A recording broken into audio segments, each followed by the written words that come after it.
네, 오늘 말씀의 제목은 옥문을 열고라는 제목으로 하나님의 말씀을 나누도록 하겠습니다. 우리 지난주의 말씀이 이제 아나니아 삽비라가 자신의 재산을 자신의 밭을 팔아서 교회 공동체에 헌물을 했습니다. 그런데 그것은 그 판값의 일부를 얼마 감추었습니다. 그러니까 아나니아 삽비라는 교회에서 인정도 받고 싶었지만 그렇다고 뭐도 포기하지 못했냐면 돈도 포기하지 못했다라는 거죠. 이게 이제 혼합주의 신앙입니다. 지금도 우리가 설교를 들으면서 은혜도 받고 싶지만 그렇다고 세상의 것도 포기하고 싶지는 않습니다. 그러니까 우리가 믿음의 길도 걸어가고 싶고 그 천국도 누리고 싶진 하지만 죽어서 천국도 가고 싶지만 그렇다고 이 세상의 것도 포기할 수 없는 그 고민에 빠진다라는 거죠. 성령은 그러나 그 일을 넘기지 않으셨습니다. 아 그래? 하나님도 좋고 이것도 좋아? 아 그래 괜찮아 라고 하지 않으셨다라는 거야. 이 일로 인해서 아나니아 삽비라는 부부가 죽음을 맞이했습니다. 성령을 속인 일로 죽음을 맞이했어요. 그리고 사람들은 이 일로 두려운 마음을 가지게 됐습니다. 성령님이 교회가 돈이 중요했다면 땅을 팔아서 일부라도 헌금하는 것에 만족했을 겁니다. 그러나 성령님은 우리에게 물어보시는 거죠. 어떤 동기로 헌신을 하고 있는가? 어떤 마음인가? 왜냐하면 교회는 돈으로 움직이는 공동체가 아니기 때문에 그렇습니다. 성령으로 움직이는 공동체고 하나님의 마음으로 움직이는 공동체가 교회인 줄 믿습니다. 제 선배 목사님이 예전에 2000년도에 성남에 있는 교회에 부임했는데 그 교회가 이제 건축을 했던 교회였어요. 근데 여러분 성남에 그 길을 가시다 보면 꽤 큰 교회입니다. 근데 그 당시에 1994년도에 IMF가 터져서 교회에 재정 문제가 일어나고 교회가 건축을 하다가 철골만 남겨놓고 이제 건축이 중단이 된 거예요. 그리고 전임 목사님도 그만두시게 됐어요. 교회를요. 그러면서 그 일로 인해서 교회 성도님들이 많이 떠나가셨어요. 근데 이 목사님이 그런 위기의 교회에 부임을 했는데 은행 빚이 100억이고 건축 회사에게 진 빚이 45억이라고 하더라고요. 그러니까 2000년도에. 근데 지금 이제 우리가 금리가 6% 가는 그때도 정말 막 휘둘휘둘 거리잖아요. 근데 IMF 때는 저도 그때 뭐 금리는 모르지만 어떤 분들 막 20% 정도 막 넘었다라고 하시는 분들도 계시고 그러시더라고요. 그 시대를 이제 사신 거예요. 근데 그때 이 목사님이 사도행전 5장을 그때 설교하셨는데 설교를 준비하면서 은행 빚만 100억이고 건축회사가 45억 빚이니까 아나니아 삽비라의 10분의 1이 아니라 100분의 1만도 교회에다 헌금을 했으면 좋겠다라는 마음이 들더라라는 거예요. 그러면서 어떤 마음이 들었냐면 교인도 많고 재정도 풍부하고 예배당 건축도 마무리되면 하나님을 위해서 더 많은 일을 할 수 있을 텐데라는 마음이 계속해서 드시다라는 거예요. 근데 이 목사님이 나중에 어떤 얘기를 하셨냐면요. 돌아보면 그 생각은 아찔할 만큼 잘못된 사고방식이었다고 얘기하더라고요. 기도하면 할수록 하나님이 주시는 마음은 빚이 위기 아니라 빚이 있는 게 위기가 아니라 헛된 마음을 품고 있다는 게 그게 위기라는 마음을 주셨다는 거야. 우리에게도 마찬가지지 않을까요? 빚이 있는 게 위기가 아니라 하나님의 마음이 아니라 헛된 마음을 품고 있는 게 위기라는 거야. 이 일로 인해서 아나니아 삽비라는 죽음을 맞이했어요. 사람들은 이 일로 인해서 두려워했어요. 그러니까 우리 세계교회 공동체 안에서 그 일로 죽음을 맞이한 부부가 있다고 생각해 볼게요. 얼마나 두렵겠어요. 하지만 공동체에게는 이 아픔이, 이 죽음이 너무나도 아프지만 이 사건을 통해서 하나님은 어떤 일을 벌이셨냐면 정결함을 회복시키셨다는 거예요. 거룩함을 회복시키셨다는 거예요. 이 거룩함을 회복할 때 아픕니다. 정결함을 회복할 때 아픕니다. 그러나 하나님은 이 아픈 시간을 지나가면서라도 우리에게 거룩함을 회복시키길 원하신다는 거예요. 공동체는 아팠지만 이 정결함이 회복될 때 어떤 일들이 일어나는지 한번 읽어볼게요. 사도행전 5장 14절 한번 읽어볼까요? 시작. 남녀의 큰 무리더라. 교회가 정결함이 회복되고 거룩함이 회복되니까 오히려 믿고 주님께 나오는 자가 더 어떻죠? 많았다라는 거예요. 여러분 교회의 부흥은 돈으로 되는 게 아니더라고요. 돈 때문에 왔던 사람은요. 돈 때문에 또 떠나갈 확률이 높아요. 이벤트 때문에 왔던 사람은요. 그 이벤트 때문에 또 떠나갈 확률도 높아요. 훌륭한 설교자 때문에 왔다면요. 그 훌륭한 설교자 때문에 떠나갈 확률도 높아요. 예배당의 규모 때문에 왔다면 그 규모 때문에 또 떠나갈 확률도 높아요. 그러나 하나님께서 부흥을 허락하실 때는요. 다른 게 아니라 거룩함을 회복시키시더라고요. 그러니까 우리에게 적용해 보면 내가 쓰임을 받지 못하는 게 어떤 능력이 없어서, 어떤 은사가 없어서, 제가 볼 때 우리 세계교회 성도님들에게 하나님이 이미 충분한 능력을 주셨어요. 이미 충분한 은사를 주셨어요. 우리에게 지금 필요한 건 더 나은 은사, 더 나은 능력이 아니라 거룩함을 회복하는 거예요. 정결함을 회복하는 거예요.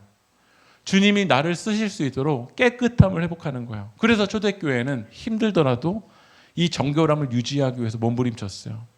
그때 영적인 밀도가 올라가는 거예요. 영적인 밀도는 거룩함이 회복돼야 됩니다.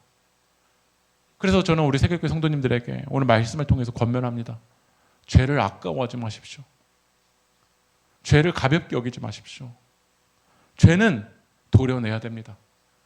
아프더라도 이 아나니아 삽비라 같은 나의 죄의 영역을 도려내야 됩니다. 그것이 갈라질 때, 그것이 도려낼 때 아프더라도 하나님 오늘 우리 가운데 말씀하십니다. 우리 삶 속에 있는, 나의 마음 가운데 있는 아나니아와 그 삽비라의 영역을 도려내라고 말씀하십니다. 그때 오히려 우리 거룩함과 정결함이 회복될 때 하나님의 역사가 일어난다라는 거야. 마태복음 18장 9절 말씀을 읽어볼까요? 시작. 빼어내버리라. 한눈으로 영생에 들어가는 것이 두 눈을 가지고 지옥불에 던져지는 것보다 나으니. 예수님 경고하세요. 네 두 눈이 범죄를 한다면 차라리 빼어내버리라는 거야. 두 눈으로 죄를 지면서 그거 가지고 가는 것보다, 지옥불에 가는 것보다 차라리 한 눈으로 영원한 하나님 나라에 들어가는 것이 낫다라고 우리 가운데 말씀하신다. 우리가 돈의 관점으로 생각한다면 아나니아 삽비라가 일부를 숨기고 바친 그 돈을 챙겨야 될 거야. 그런 하나님의 관점은 그게 아니었어. 그거 지금 당장 교회에 도움이 되고 지금 당장 교회에 힘이 되더라도 정결함을 잃어버리는 돈이라면 차라리 빼어내버리라고 할지라도 교회가 거룩함을 회복하고 정결함을 회복될 때 오히려 믿음의 역사가 더 일어난다는 거예요. 다시 한번 읽어볼게요. 사도행전 5장 14절 한번 읽어볼까요? 시작.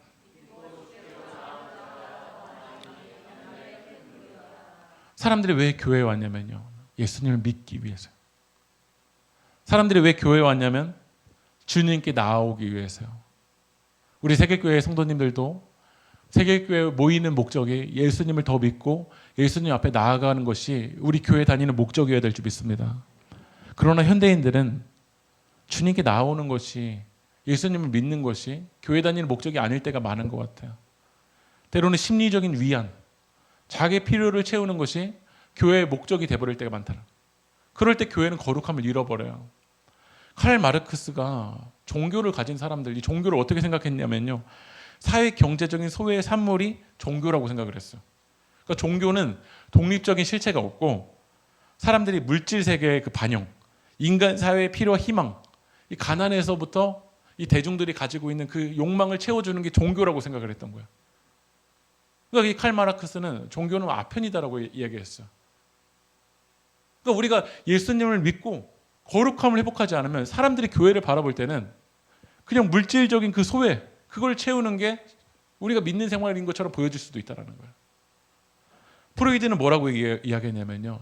그 심리적인 그 결핍 때문에 그 결핍을 채우는 게 종교인 거다.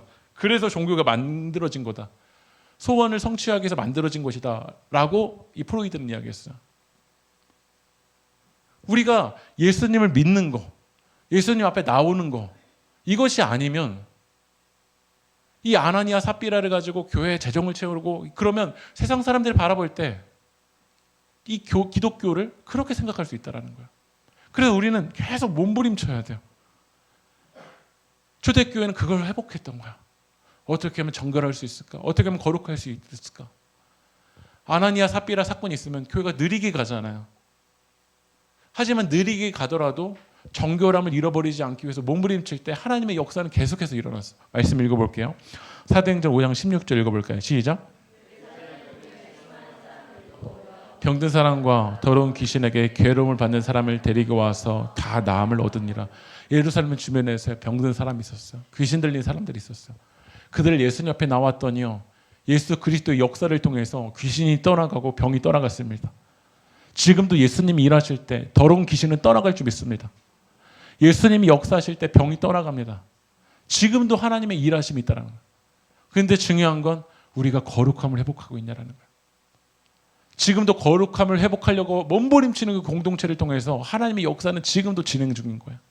근데 이 하나님의 역사가 일어날 때요, 사단은 계속해서 그 목적을 흔들어 버려요. 이 귀신이 낫게 되는 거, 병든 자가 낫게 되는 거, 그게 목적일까요? 교회 목적이요. 아까 전에 말씀드렸죠. 믿고 주님께 나아오더라. 다시 한번 따라 볼까요? 믿고 주께로 나오는 자가 더 많으니. 이게 교회 목적이잖아요. 근데 이런 놀라운 일들이 일어날 때요, 변질된 사람들이 있어요. 한번 말씀 읽어볼게요. 15절 읽어볼까요? 시작. 거리에 나가 침대와 요 위에 누이고 베드로가 지날 때 혹 그의 그림자라도 누구에게 덮일까 바라고. 귀신이 떠나고 병든 자가 나으니까요, 이것을 통해서 예수님 앞에 나아가야 되는데 누굴 바라보게 되죠? 베드로를 바라보게 되는 사람이다. 베드로의 그림자라도 덮일까 막 바라고 그런 사람들이 있었다는 거예요. 저는 우리 세계교회에 감사한 게요, 제 그림자에 덮일까 바라시는 분이 아직까지 아무도 안 계셨어요. 네. 사도행전을 보면요, 바울의 막 손수건 그 앞치마 막 가져가는 사람들이 있었거든요.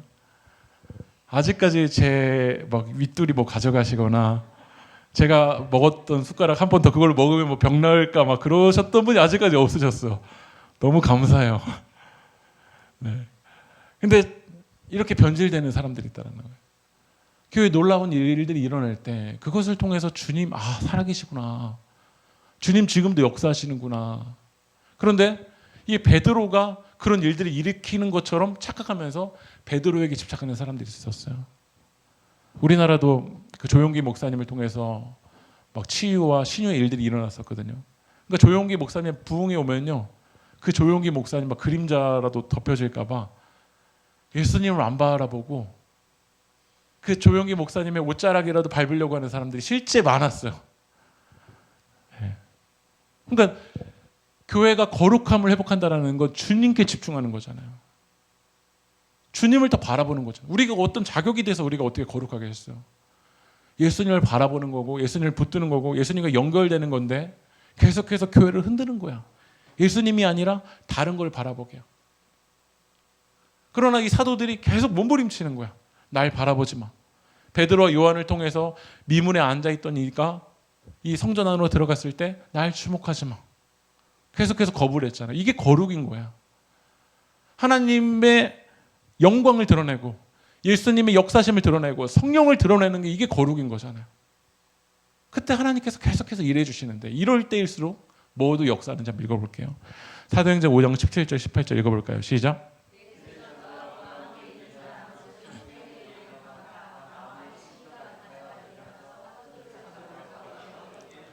여러분, 하나님의 역사가 일어날 때요, 하나님의 은혜가 시작되려고 할 때요, 사단도 같이 역사한다는 거예요. 여러분, 이걸 잘 깨달으셔야 돼요.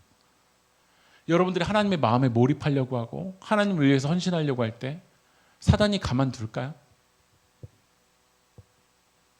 이 사두개인과 대제사장과 이 함께 있는 종교자들이 마음 막 시기가 가득한 거예요. 왜냐하면 자기가 존경받고 자기가 인정받아야 되는데 사람들이 예수님의 이름을 드러내는 거야. 여러분, 권위는요, 이렇게 강제적으로 권위주의를 일으켜서 권위가 오는 게 아니에요. 근데 이 대제사장들은 협박을 해서 강제로 자기에게 존경을 요구했어요. 권위는 직분에서 오는 것도 아니에요. 그 사람의 삶과 행실에서 오는 거예요. 예수님을 따라가는 삶 속에서 권위가 오는 거예요. 근데 사람들은 이 제사장의 권력을 가지고 나에게만 집중해, 나에게만 몰입해 라고 이야기하면서 예수님을 전하고 예수님 외의 것은 거부하는 이 사도들을 어떻게 하죠? 감옥에 가둔다라는 거예요. 사도들만 감옥에 가두는 게 아니라 우리가 하나님 앞에 더 몰입하려고 하고 하나님 앞에 집중하려고 할 때 사단은 여러분을 가만두지 않을 거예요. 저는 이런 경험을 많이 했어요. 제가 우리 세계교회에서도요, 경험하는 게요, 전교인 수련회 이제 2주 뒤에잖아요. 전교인 수련회 앞두고 항상 힘든 일이 생기고 수련회 때도 힘든 일이 생기고 수련회 갔다 와서도 힘든 일이 생겨요. 작년에 우리는 선교였잖아요. 성도님들도 경험하셨을 거예요. 선교 앞두고 괜히 막 힘든 일들이 생기고 선교 가서도 하나님 앞에 집중하지 못하는 일들이 생기고 선교 갔다 와서도 불평할 일들이 생겨요. 그러니까 이러면서 우리가 예수님 앞에 집중하지 못하게 은혜의 통로를 그만해. 은혜 받는 일들, 몰입하지 못하게 만드는 일들이 할 거야. 그러니까 우리가 이번에도 수련회 앞두고 성도님들이 같이 기도하셔야 돼. 하나님 앞에 집중하지 못하고 섭섭하게 만들고 서운하게 만들고 우리를 감옥에 만드는 일들이 계속해서 생긴다는 거예요. 저도 목회자인데 그런 일들이 계속해서 일어나면요. 하지 말자. 그런 마음들이 막 불쑥불쑥 올라와요. 저는 이게 사단의 공격이라고 생각이 들어요. 그러나 은혜의 장을 가보면요. 하나님께서 이 사람을 통해서 이걸 계획하셨구나. 이 사람의 변화를 위해서 하나님이 이걸 계획하셨구나를 보게 되거든요. 근데 가기 전까지가 너무 힘든 거야. 가서도 힘들고 갔다 와서도 힘든 일들이 있어요. 사도들이 그랬다고요. 사도들이 예수님을 전했고 예수님을 통해서 기적이 일어났어요. 근데 감옥에 가두는 일이 면제됐나요? 우리가 생각할 때 그렇잖아요. 예수님을 전하면 우리 삶 속에서 고난은 면제돼야 될 것 같잖아요. 그러나 누가복음과 사도행전의 기자는 분명하게 기록되었어요. 믿음의 길을 걸어갈 때 감옥에 갇혀지는 일이 예수님의 사람이라고 면제되지 않는다. 성경은 우리에게 고난이 없다고 말하지 않아요. 오히려 그 고난의 시간을 믿음의 방법으로 지나가라고 얘기해요. 우리가 하나님을 믿는다고 감옥에 갇혀지는 시간, 우리 삶 속에서 그 영적 전쟁의 시간이 없다라고 이야기하지 않아요. 오히려 하나님 말씀을 붙들고 깃발을 꽂고 예수를 바라보며 나아가라고 주님 우리 가운데 말씀하십니다. 사도행전 5장 23절 읽어볼까요? 시작. 옥은 든든하게 잠기고 지키는 사람들이 문에 서 있었다. 여러분 우리가 예수 앞에 더 몰입할수록요, 이 감옥은 더 든든하게 잠기고 지키는 사람들이 문 앞에 서 있어요. 오늘도 세계교회 성도님들이 여기까지 올 때까지 얼마나 마음이 갇혀 있고 상황이 잠겨져 있고 하나님을 안 바라보게 하는 상황들이 얼마나 많은 그 순간을 지나오셨어요. 그때 우리는 기도할 거예요. 하나님, 감옥을 나오게 해주십시오 라고 이제 기도하겠죠.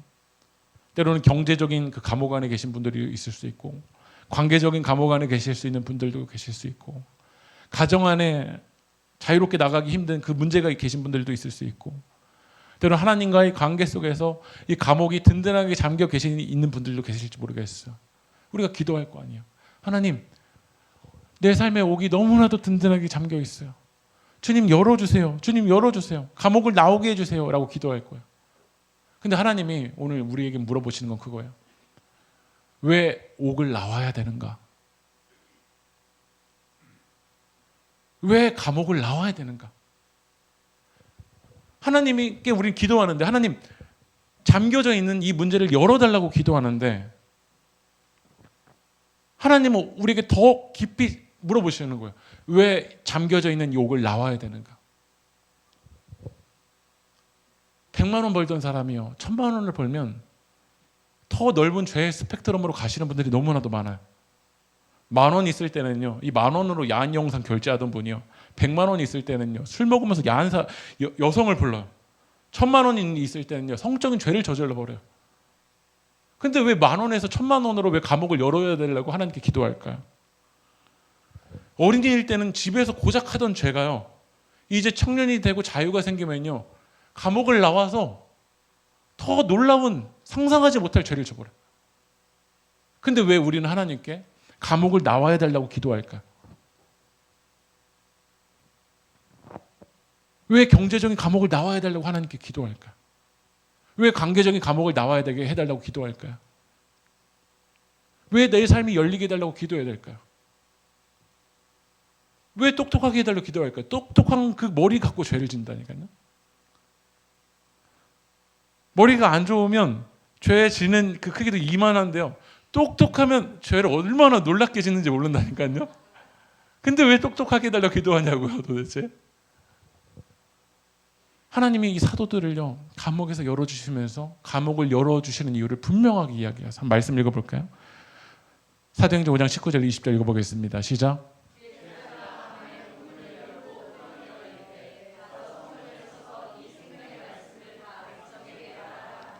옥문을 끌어내신 것으로 끝나지 않으셨어요. 말씀하셨어요. 이 생명의 말씀을 백성에게 말하라. 복음을 전하라. 하나님의 영광을 드러내라. 하나님이 왜 우리에게 은사를 주셨을까요? 왜 은사를 개발해야 될까요? 사람들이 나에게 주목할 때 내 그림자 밟아, 내 그림자 밟아. 그러라고 하나님께서 은사를 주셨을까요? 그러라고 신유의 은사를 주셨을까요? 우리의 삶의 목적은 나를 통해서 하나님을 믿는 사람들에게 세워지는 겁니다. 여러분 믿으십니까? 하나님이 나에게 옥문을 열어주셔야 되는 그 분명한 목적은 나를 통해서 주님을 믿게 되고 주님 앞에 돌아오는 자들을 세우라고 하나님께서 여러분에게 시간도 주신 거고 물질도 주신 거고 은사도 주신 거고 능력도 주신 겁니다.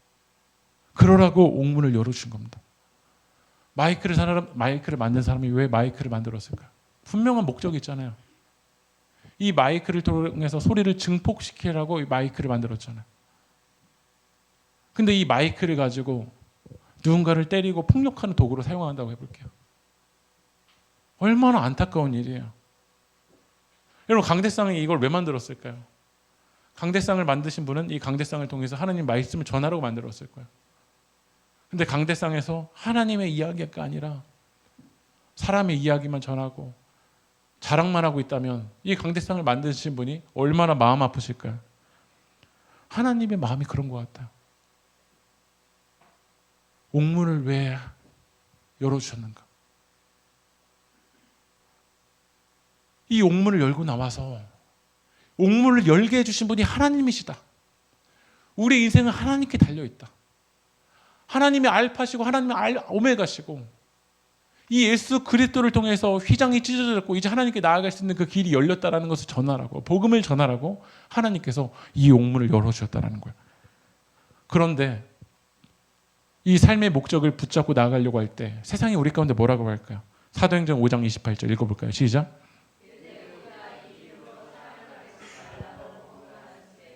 너희가 너희 가르침을 예루살렘에 가득하게 하니 이 사람의 피를 우리에게 돌리고자 함이로다.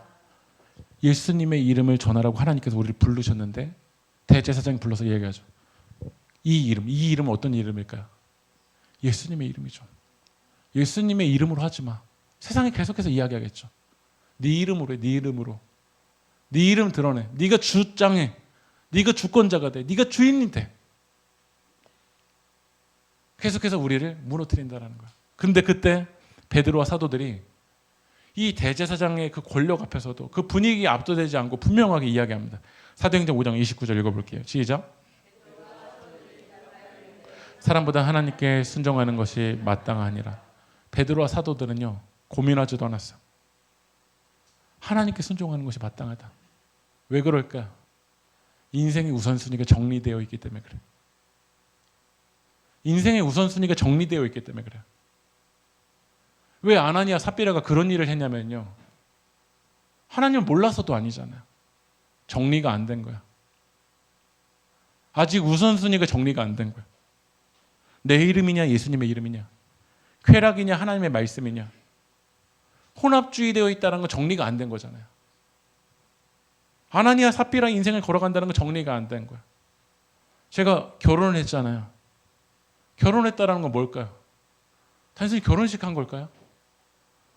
정리한 겁니다. 정리한 거. 어떤 여자가 저에게 윙크를 합니다. 저도 같이 윙크할까요? 네. 제가 그 부분 왜 나한테 윙크했지? 묵상하고 전화번호 알아보고 막 다시 연락하고 몰래 만난다고 해봅시다. 정리한 걸까요? 제가 한 10년 정도 전에 저 결혼을 되게 26살에 되게 일찍 했거든요. 근데 결혼하고 난 뒤에 제가 대학원에 갈 일이 있었어요.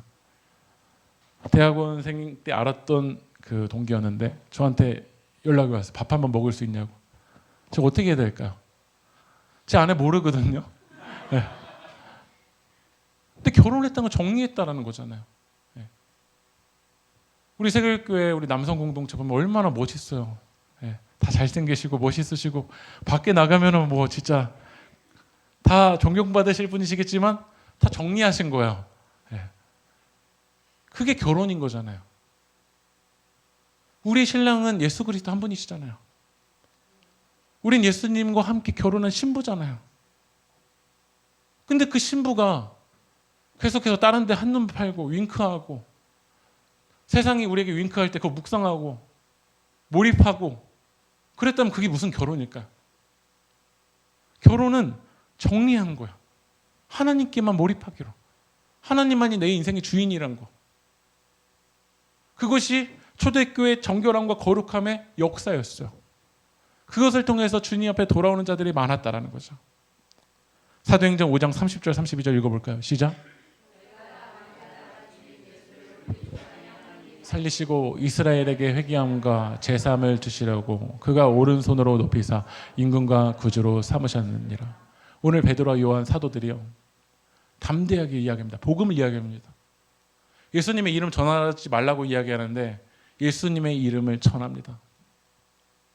우리 세계교회 성도님들의 입술을 왜 하나님이 옥문을 열게 해주셨는가? 복음을 전하라고. 복음을 전하라고. 우리 장로님이 지난주에 우리 말씀과 삶에서 복음 전하면 커피 쿠폰 주신다고 했잖아요. 우리 세계교회 성도님들이 다 커피 쿠폰 받아서 스타벅스에서 말씀과 삶 하는 날이 오게 축복합니다. 네. 우리의 입술을 하나님께서 열어주신 이유 복음을 전하라고입니다. 그런데 이 사단이 또 어떻게 역사하는지 한번 읽어볼까요? 사도행전 5장 40절 읽어볼까요? 시작.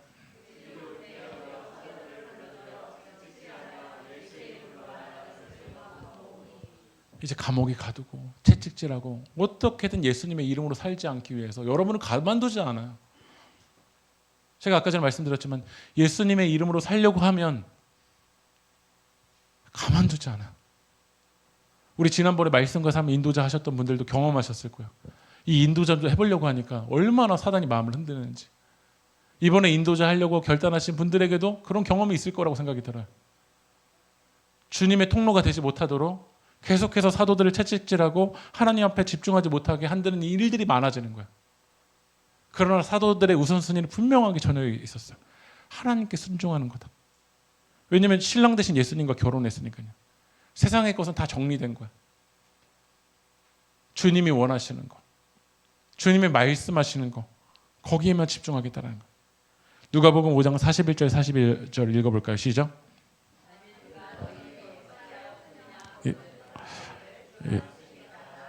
41절 42절 없나요? 제가 읽어드릴게요. 사도들은 그 이름을 위하여 능욕받는 일에 합당한 자로 여기심을 기뻐하면서 공회 앞을 떠나니라. 그들이 날마다 성전에 있든지 집에 있든지 예수는 그리스도라 가르치기와 전도하기를 그치지 아니하니라. 사도들이 능욕받는 거를요 합당한 걸로 여겼어요. 맞아. 예수님의 그 길을 걸어갈 때 사단이 가만두지 않지. 채찍질하지, 감옥까지. 이건 당연한 거다라고 여겼어요. 세계교회도 그런 고백이 있었으면 좋겠어. 예수님을 위해서 핍박받는 거, 예수님을 위해서 고난당하는 거, 하나님을 일을 하려고 할 때 갈등 있는 거, 이건 당연한 거다. 이건 합당한 거다. 그러기 때문에 어떻게 했냐면 기뻐했어요. 능욕과 고난과 핍박과 채찍질 앞에서도 그 이름을 위해서 핍박받는 걸 기뻐했어요. 그리고 사도들은 성전에 있든지 지금 말하면 교회 갈 때든지 교회 안에 있을 때든지 교회 밖에 있을 때든지 집에 있을 때든지 언제든지 예수님은 그리스도다. 예수님의 도를 전하는 것을 그치지 않았다는 거예요. 이게 살아있는 교회의 모습입니다. 이게 살아있는 교회의 모습이에요. 하나님께서 왜 우리의 옥문을 열어주셔야 될까요? 하나님께서 왜 우리 옥문을 열어달라고 기도해야 될까요? 그 옥문 나와서 더 많은 죄를 짓기 위해서 옥문에 나온 그 능력을 가지고 세상을 파괴하고 사람을 파괴하고 가정을 파괴하고 장애물이 되라고 옥문을 나오게 하신 게 아니잖아요. 옥문을 나오게 하신 그 하나님이 어떤 분이신지 그 주님의 이름을 전해서 여러분을 통해서 예수님 앞에 나오고 예수님 앞에 돌아오고 예수님의 사람들이 세워지라고 하나님께서 여러분에게 옥문을 열어주신 줄 믿습니다. 제가 한 가지 간증만 하고 말씀 마치려고 하는데요. 제 친구 중에 한 명이 정선에서 그 카지노 앞에서 중독자들을 이제 치료하고 중독자들의 복음을 전하는 사역을 하는 친구가 있어요. 근데 그 친구 교회가 이제 펜션을 주일에만 빌려서 하든지 아니면 천막에서 예배를 드리면서 중독자들을 만나고 중독자들의 복음을 전하는 사역을 이제 하는데 4개월 전에 그 정선에서 이제 민둥산이라는 산이 있는데요. 그 민둥산 앞에 뭐가 있냐면 입구에 뭐가 있냐면 절이 있어요. 근데 절이 있는데 하나님께서 제 친구 목사에게 마음을 주셨는데 어떤 마음을 주셨냐면 저 절을 하나님께서 쓰겠다라는 마음을 주신 거예요. 그 절을 하나님께서 쓰시겠다라는 마음을 주셨대요. 주님께서 쓰시겠다. 주님께서 이 교회로 쓰시겠다. 근데 교회의 어떤 데를 교회로 쓰시겠다면 이게 믿어지잖아요. 아멘이라고 받아지겠는데 저를 하나님께서 쓰시겠다고 하니까요. 이 친구가 이제 하나님께 이제 거부하는 기도를 계속 했던 거죠. 그럼 하나님이 쓰시겠다고 하면 하나님께서 길을 열어주시고 쓰시겠다고 말을 해야 되는데 그냥 하나님께서 쓰시겠다고 하는 거예요. 근데 기도하는데 4개월이 지나면서 기도하는데 이 친구에게 어떤 마음을 주셨냐면 하나님께서 너 언제까지 기도만 하고 있겠냐라는 거예요. 하나님 그럼 어떻게 하면 되는데요? 주가 쓰시겠다 하라. 그것만 계속해서 전해 주셔서 제 친구가 그 절에 간 거예요. 그리고 주지스님을 만난 거예요. 그리고 자기가 이제 좀 기도하는 사람인데 하나님께서 이런 마음을 주셨다고 하니까 어떻게 얘기해야 할까요? 그 주지스님이 미쳤다고 이제 내쫓은 거죠. 사모님이랑 같이 갔는데 그러셔서 다음번에는 다시 솔직하게 이야기했대요. 자기가 교회 목사였는데 4개월 전부터 하나님께 기도했는데 하나님께서 쓰겠다라는 마음을 주셨다라는 걸 이 주지스님한테 이야기했던 거야. 근데 주지스님이 이야기하시는데 자기에게 많은 제안이 온다는 거예요. 민둥산 입구니까요. 카페에서 여기 팔라고. 입구니까 얼마나 잘 되겠어요. 다른 거 아무것도 없고 거기다 카페만 차려놓으면 되니까요. 근데 자기가 다 거부했다라는 거야. 근데 그 스님이 뭐라고 말씀하시냐면 사실 자기가 고신대학교 신학생이었대요. 네. 그러면서 하나님이 쓰시겠다니까 하나님의 통로로 해달라는 거예요. 근데 제 친구가 저한테 뭐라고 하냐면 이제 5월달에 이제 초파일이 다가오고 있잖아요. 그 전에 십자가를 꽂는 게 이 교회의 목적이라고 기도해달라고 얘기하더라고요.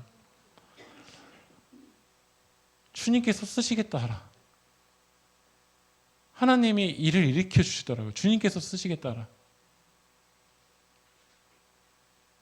그건 한 예지만 우리의 삶의 목적이 모든 게 마찬가지지 않을까요? 하나님께서 쓰시겠다 하라. 우리 말씀 읽고 우리 같이 찬양하고 기도하겠습니다. 누가복음 19장 31절 읽어보겠습니다. 시작.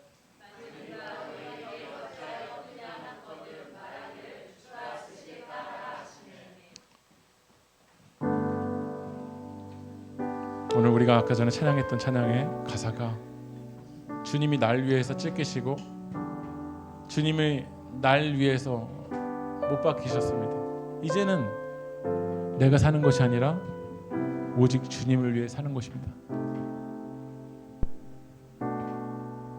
그래서 하나님께서 우리 구원해 주신 겁니다.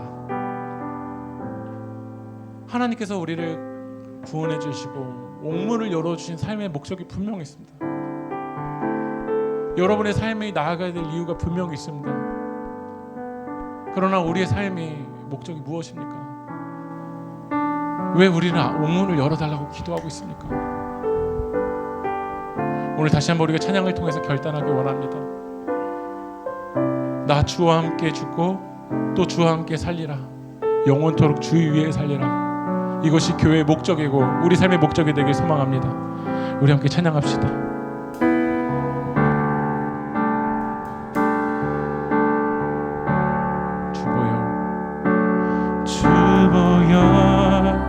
날 정결케 하고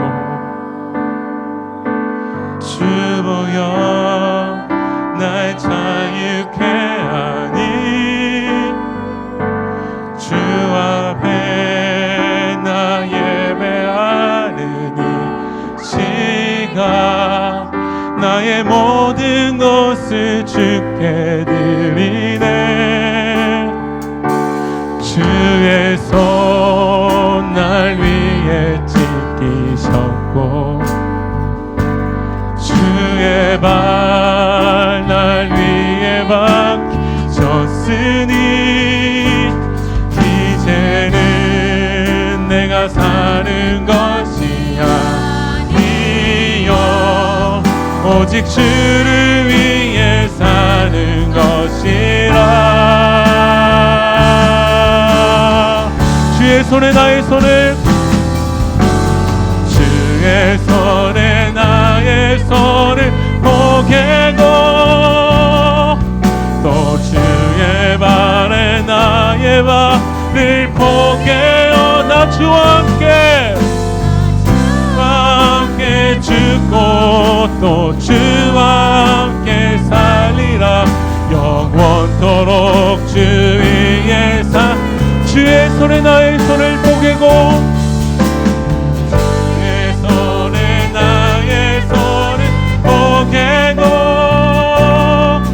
또 주의 발에 나의 발을 포개어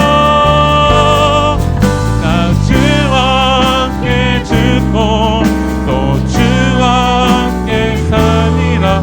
영원토록 주 위에 살리라.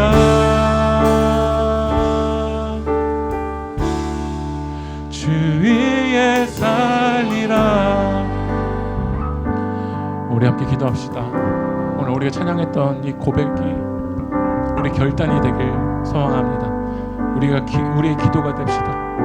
주 위에 살기 원하는 것, 주 위에 살리라. 하나님이 왜 우리를 건져주셨을까요? 하나님이 왜 우리 옥문을 열어주셨을까요? 하나님께서 왜 죄와 사망의 어둠의 권세에서 사로잡혀 있는 우리를 이 빛의 길로, 생명의 자리로, 은혜의 자리로, 우리를 예배의 자리로 우리를 불러주셨을까요? 주님 우리에게 말씀하십니다. 이 옥문을 열고 나와. 오늘 이 옥문을 열게 나오게 하신 분이 하나님이신 걸 전하라. 이 옥문을 열고 나와. 생명이 하나님께만 있다라는 걸 전하라. 예수님만이 우리 부활인 걸 전하라고 하나님께서 우리를 불러주신 줄 믿습니다. 우리 간절하게 기도할 때 주님 우리의 삶의 목적이 정리되길 원합니다. 신랑 되신 그 예수 그리스도 앞에서 우리의 삶이 정리되길 원합니다. 오직 예수만을 바라보길 원합니다. 우리 이제 주님의 이름 한번 부르고 동선을 도하겠습니다. 주여, 아버지 하나님, 신랑 되신 그 예수 그리스도 앞에 우리 삶의 우선순위가 정리되어질 수 있길 원합니다. 주님께서 나에게 옥문을 열어주시고 우리 삶에 구원해 주시고 우리 삶의 아버지 하나님 삶을 살아가게 하신 이유가 분명히 있는 줄 믿습니다. 그러나 아버지 하나님 우리 삶 속에서 그 우선순위를 잃어버리고 아버지 하나님 다른 것이 우리 삶의 목적인 것처럼 살았습니다. 아버지 하나님 우리 삶의 우선순위가 흔들려 있는 우리 모습을, 이 혼합주의의 시대를 살아가는 우리 모습을 주님 용서하여 주시고 우리 안에 정결함을 회복하여 주시옵소서. 우리 안에 거룩함을 회복하여 주시옵소서. 신랑 되신 그 예수 그리스도만을 바라보는 삶이 될 수 있도록 주님 아버지 하나님 우리 안에 공동체 안에 우리 가정 안에 우리 삶의 거룩함을 회복하여 주시옵소서. 주의 이름을 위해서 살아가는 것, 주님을 노래하는 것, 그 복음을 전하는 것이 우리 삶의 우선순위에 불구하고 하나님보다 더 앞서이고 예수님보다 더 앞서 있는 나의 모습을 주님 용서하여 주시옵소서. 주님 나의 우선순위가 오직 예수님만이 되기 원합니다. 예수님보다 더 사랑하는 그 모든 우상들이 그 주님의 십자가 앞에 내려놓게 도와주시고 사람보다 하나님께 순종하는 것이 마땅하다라고 고백하고 선포하고 결단하게 하여 주시옵소서. 사람보다 하나님께 순종하는 것, 사람보다 하나님께 순종하는 것, 사람보다 하나님께 순종하는 것, 사람보다 하나님의 음성을 듣고 나아가는 것, 사람보다 하나님의 말씀을 붙들고 나아가는 것, 그것이 나의 인생에 맞다고 고백을 좀 했습니다. 오늘 시간 하나님 우리 삶의 우선순위가 제대로 정리될 수 있도록, 우리 삶의 목적이 정리될 수 있도록, 우리 삶의 방향이 예수님을 위해서 살아가는 것이 될 수 있도록 성령 하나님 역사하여 주시옵소서. 주님 우리를 붙잡아 주시옵소서.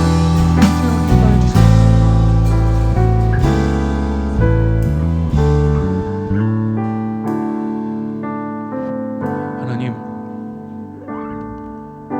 주님은 날 위해 찢기시고 주님의 발은 날 위해 박히셨지만, 그러나 주님께서 나의 영혼의 옥문을 열어주신 그 이유를 잃어버리고 살았습니다. 주님이 나를 정결케 하시고 이 휘장을 찢으시고 하나님의 은혜로 들어오게 하신 그 이유를 잃어버리며 살았습니다. 오늘 신랑 되신 그 예수 그리스도 앞에서 신부인 우리들이 정리하게 하시고 결단하게 하시고 이 옥문을 열고 나와 옥문을 열고 나오게 하실 수 있는 분이 오직 예수님이시고, 이 옥문을 열기 위해서 주님이 어떤 일을 행하셨는지 그 복음을 전할 수 있도록 하나님 역사하여 주시옵소서. 주님 앞에 믿고 주님을 믿고 주님 앞에 나오는 자들이 날로 날로 늘어날 수 있도록 주님 부흥을 우리 가운데 허락하여 주시옵소서. 이루고 역사하실 그 주님을 찬양하며 이 모든 말씀 예수 그리스도의 이름으로 기도합니다.